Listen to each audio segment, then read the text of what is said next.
ஊரூராக போய் புலம்பும் பாகிஸ்தான். சிந்து நதியில் இந்தியா கொடுத்த அடியில் நிலை குலைந்து போச்சு. சிந்து நதிநீர் ஒப்பந்தம் தோல்வியடைந்ததால் உலக அளவில் எழுதப்பட்ட ஒவ்வொரு சர்வதேச விதிகளும் பாதுகாப்பாக இருக்காது என்று பாகிஸ்தான் எச்சரித்துள்ளது.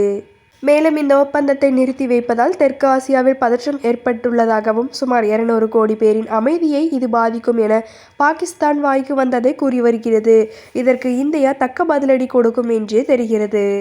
தீவிரவாதத்திற்கு எதிராக கடுமையான நடவடிக்கை எடுத்தால் மீண்டும் இந்த ஒப்பந்தத்தை செயல்படுத்த இந்தியா ரெடியாகவே இருக்கிறது. ஆனால் அதை செய்யாத பாகிஸ்தான் அரசு சர்வதேச அரங்கில் சிந்து நதி நீர் விவகாரத்தை வைத்து அரசியல் செய்யவே தொடர்ந்து முயன்று வருகிறது. இந்த சூழலில்தான் இது தொடர்பாக ஒரு சர்வதேச மாநாட்டை நடத்தியுள்ளது. விவசாயம் மற்றும் மின்சார தேவைகளுக்காக சிந்து நதி நீரையே முற்றிலும் நம்பியிருக்கும் பாகிஸ்தான் இந்தியாவின் இந்த முடிவால் நதிகளில் உள்ள நீரின் அளவு குறித்த முறையான தகவல்கள் கிடைக்காமல் தவித்து வருகிறது. சிந்து நதிநீர் ஒப்பந்தம் என்பது இந்தியாவிற்கும் பாகிஸ்தானுக்கும் இடையே நதிநீரை பகிர்ந்து கொள்ள போடப்பட்ட வரலாற்று சிறப்புமிக்க ஒப்பந்தமாகும்.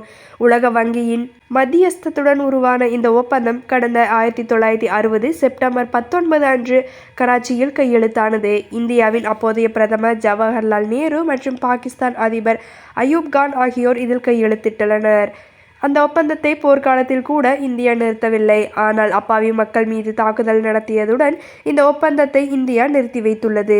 இரத்தமும் கண்ணீரும் ஒன்றாக ஓட முடியாது என்பதே இந்தியாவின் நிலைப்பாடாக இருக்கிறது. இப்போது இந்தியாவிடம் சிந்து நதி நீரை முழுமையாக தடுத்து நிறுத்த உட்கட்டமைப்பு இல்லை. இருந்த போதிலும் முடிந்தவரை பாகிஸ்தானுக்கு செல்லும் நதி நீரின் அளவை குறைக்கவும் இந்தியா நடவடிக்கை எடுத்து வருகிறது. மேலும் மேற்கு நோக்கி பாயும் நதிகளில் அனல் மின் திட்டங்கள் மற்றும் நீர் உள்கட்டமைப்பு பணிகளை இந்தியா வேகப்படுத்தியுள்ளது. இந்த சூழலில்தான் நிலையான சட்ட மற்றும் நிறுவன கட்டமைப்பாக சிந்து நதிநீர் ஒப்பந்தம் என்ற தலைப்பில் பாகிஸ்தான் ஒரு சர்வதேச மாநாட்டை நடத்தியுள்ளது. இந்த மாநாட்டில் உள்நாட்டு மற்றும் சர்வதேச நீர் மற்றும் சட்ட வல்லுநர்கள் பலர் கலந்து கொண்டனர்.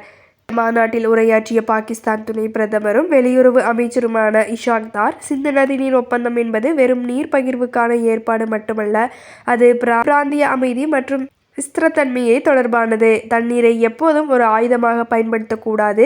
அது நாடுகளுக்கு இடையே ஒத்துழைப்பை வளர்க்கும் பாலமாக மட்டுமே இருக்க வேண்டும். இந்த ஒப்பந்தத்தை நிறுத்தி வைத்து பாகிஸ்தானுக்கு உள்ள உரிமைகளை பறிக்க முயல்வது ஒட்டுமொத்த தெற்காசியாவில் உள்ள சுமார் 200 கோடி மக்களின் அமைதியை பாதிக்கும் என்று அவர் எச்சரித்தார். முன்பே குறிப்பிட்டது போல சிந்து நதிநீர் விவகாரத்தில் தீவிரவாதத்தை ஒடுக்குவதற்கு பதிலாக சர்வதேச அரங்கில் ஆதரவு திரட்டவே பாகிஸ்தான் முயல்கிறது. இதனால் இந்தியா தனது நிலைப்பாட்டில் உறுதியாக இருக்கும் சூழலில் எந்தவொரு முக்கியமான சர்வதேச நாடும் இதுவரை பாகிஸ்தானுக்கு ஆதரவு தெரிவிக்கவில்லை.